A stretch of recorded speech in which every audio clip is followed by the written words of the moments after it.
Hello guys. Welcome to Pakistani real reaction. तो कैसे हैं आप सब? उम्मीद है आप सब बढ़िया होंगे, मजे में होंगे, खुश होंगे, आबाद होंगे। हमारी दुआ यही है आप हमेशा हंसते रहें और मुस्कुराते रहें। मेरा नाम है मुदस्सिर। मैं हूं मुबशर। तो गाइस, वीडियो का जो टाइटल है वो है अमेरिका के हमले के बाद ईरान आया भारत की शरण में, मांगी भारत से मदद। तो भाई साहब आपको किस्म पता की है मदद। आज अमेरिका अमेरिका हाँ ने जो किया ईरान यार, के उसने साथ, यार मतलब यही बात है कि भाई अब वो आगे अमेरिका की फुल अब एंट्री हो काम गई है। बहुत ज्यादा खराब होगा। बहुत बढ़ गया उसने काम। जिस तरीके से हमला किया है ना, उसने दुनिया को चकरा दिया है सच 37 में। घंटे लगातार फ्लाई करके B2 बॉम्बर आए और उस अमेरिका ने 15,000 किलोमीटर कि तक चलता अगले रहा। 100 साल भी कोई देश लगे रहना इसको नहीं तो गिरा उसके सकता। एयरफोर्स के पीछे कोई नहीं पहुंच नहीं सकता। पहुंच सकता। ये बात माननी पड़ेगी, ये चाइना को भी माननी पड़ेगी और रूस को भी। चाइना को स्पेशली जो उसके मुकाबले में लगा हुआ है वो नहीं कर सकता। तो भाई क्या हुआ, भारत से क्या मदद मांगी है इसमें भी जानेंगे ईरान ने, और सब कुछ क्या हुआ देखते हैं। काउंट करते हैं 3 2 1 एंड स्टार्ट। ईरान इस समय सबसे बड़ी मुसीबत में फंस चुका है क्योंकि इजराइल तो ईरान को बर्बाद कर ही रहा था, लेकिन अब अमेरिका ने भी ईरान पे बमबारी करनी शुरू कर दी है, जिसे देख अब ईरान के पैरों तले जमीन खिसक गई है और अब ईरान के सुप्रीम लीडर यहाँ वहाँ से मदद मांगने को मजबूर हो चुके हैं। दरअसल आपको पता होगा कि कल शाम अमेरिका के मिसूरी राज्य के व्हाइटमैन एयरफोर्स बेस से 4 B2 स्पिरिट स्टेल्थ बॉम्बर्स और 8 KC-135 टैंकर विमानों ने उड़ान भरी थी, जो कि GBU-57 बंकर बस्टर जैसे विनाशकारी गैर परमाणु बम ले जाने में सक्षम है। अमेरिकी वायुसेना का ये जंगी बेड़ा बेहद ही सटीक तरीके से कोरियोग्राफ किए गए मिशन पर निकल पड़े थे, जिन्होंने सबसे पहले भारत के पड़ोस में मौजूद अमेरिका के रणनीतिक सैन्य बेस यानी डियागो गार्सिया पर लैंडिंग की। फिर वहां से कोऑर्डिनेट्स लेके ईरान की ओर बढ़ गए। और देखिए, ट्रम्प की ओर से ट्विटर पर आधिकारिक रूप से जानकारी दी गई है कि रविवार सुबह अमेरिकी बॉम्बर्स ने ईरान के 3 परमाणु ठिकानों पर हमला करके उन्हें पूरी तरह से बर्बाद कर दिया है।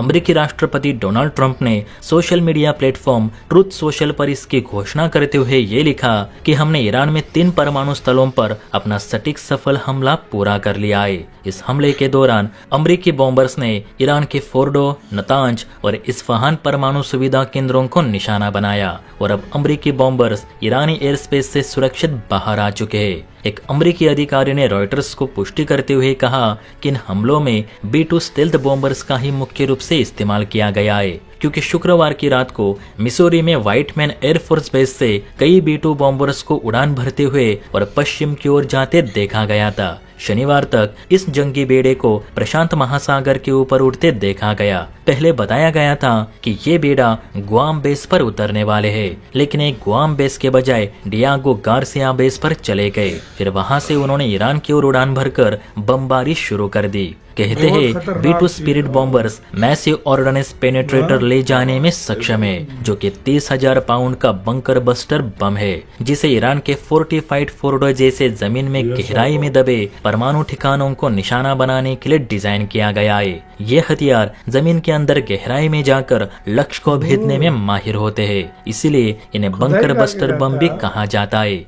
ईरान की फोर्डो परमाणु सुविधा पहाड़ के नीचे 80 मीटर गहराई में स्थित है, इसलिए GBU-57 बम ईरान के खिलाफ अमेरिका का सबसे भरोसेमंद बम माना जाता है और हर एक B2 बॉम्बर ऐसे 2 बम अपने साथ ले जाने में सक्षम है। अमेरिका की इस बमबारी से ईरान को भयंकर नुकसान हुआ है, बल्कि ईरान की सालों की मेहनत चंद सेकंड्स में बर्बाद हो गई, जिसका दुखड़ा ईरान अब अपने मुस्लिम देशों के सामने रो रहा है। इवन ईरान की ओर से भारत को भी अपील की गई है कि वो अमेरिका की इस एयर स्ट्राइक को कंडम करे। ईरान चाहता है कि भारत खुलकर इजराइल और अमेरिका का विरोध करे, ईरान के पक्ष में खड़ा होकर हमारा साथ दे।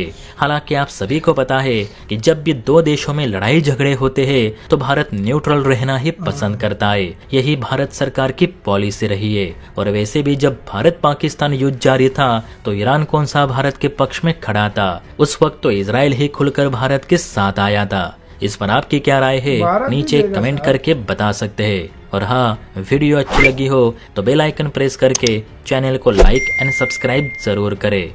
जय हिंद।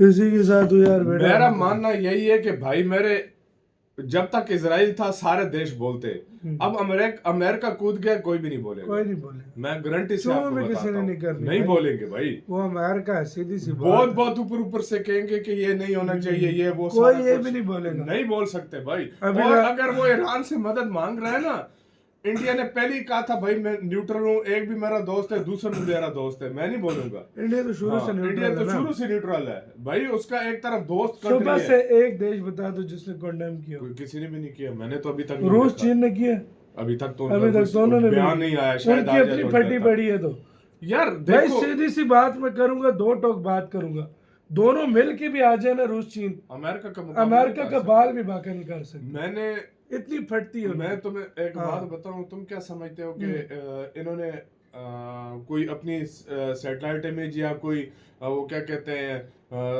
रशिया को नहीं बताई, रशिया सॉरी ईरान को नहीं बताई होगी कि यहाँ से जहाज आते हैं, ये चीन वगैरह ने बताया, कहते हैं बताया, लेकिन उसको भी काउंटर इस तरह किए, दूसरी तरफ से कुछ मतलब उसने बोला भेजे, तो ईरान उस तरफ मसरूफ हुआ है और हमला दूसरी तरफ से कर दिया गया है। ये फर्क होता है भाई। वो अमेरिका है यार, दुनिया 1000 बार बोले, दुनिया कहे कि कतर से जहाज उड़े, दुनिया कहे यूएई से उड़े, दुनिया कहे ओमान से उड़े, दुनिया कहे इराक से उड़े, दुनिया कहे पाकिस्तान से उड़े, भाई वो अमेरिका है, वो आधी दुनिया क्रॉस करके आ गया। सही बात।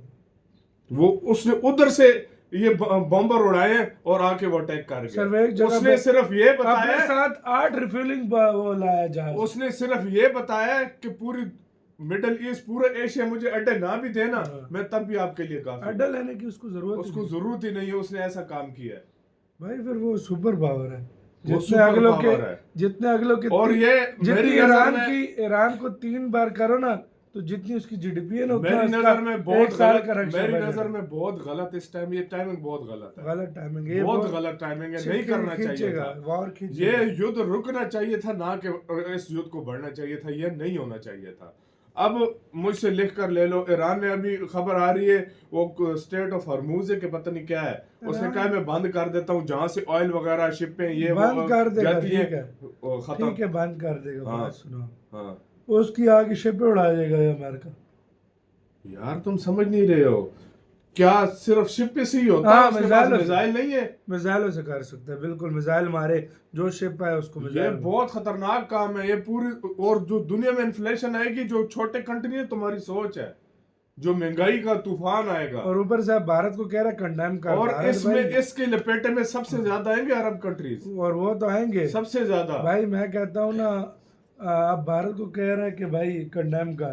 भारत के टाइम आप क्या समझते हो, करना चाहिए कि नहीं? क्योंकि इंडिया की अपनी नीति है, वो क्या करता है, इंडिया क्या बोलता है, हम देखेंगे। इस पे मैं कहता हूँ पाकिस्तान कंडेम नहीं करेगा तो भारत क्यों करे? भारत तो फिर भी यार पाकिस्तान की बात और है, इंडिया की बात और है। मैं क्या कह रहा हूँ, इस पे भारत तो न्यूट्रल है ना, वो क्यों कंडेम करेगा? वो तो उसने यार पहले दिन से ही बोला, वो इसराइल के साथ भी उसने पहले दिन से ही बोला यार, वो इसराइल के खिलाफ नहीं जा सकता, वो ईरान को अभी दोस्त समझता है, वो न्यूट्रल है।